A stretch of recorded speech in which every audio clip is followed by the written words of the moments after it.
What if saving just $100 a month could completely change your financial future?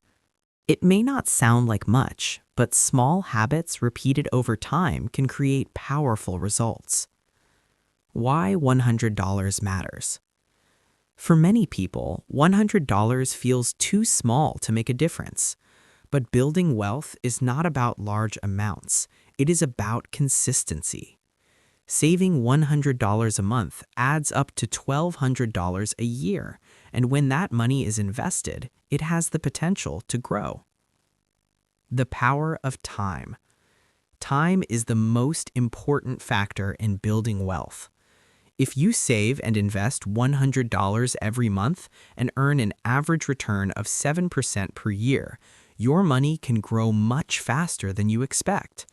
After 10 years, you could have more than $17,000.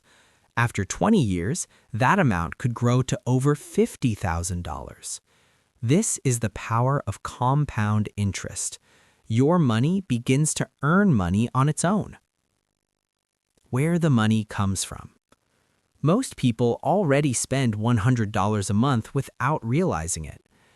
Eating out less often, canceling unused subscriptions, making coffee at home, avoiding impulse purchases.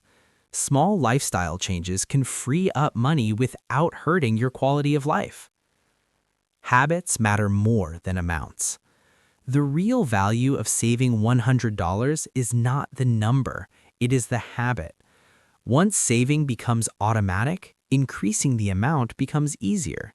Today it is $100. Tomorrow it could be $200 or more. Long-term benefits. Consistent saving can help you handle emergencies, reduce financial stress, and prepare for the future. It creates options and opportunities over time. Conclusion. Saving $100 a month may seem small today, but over time it can lead to meaningful financial change. Small steps taken consistently can shape a better future. Disclaimer. This content is for educational purposes only and should not be considered financial advice. Please do your own research before making any financial decisions.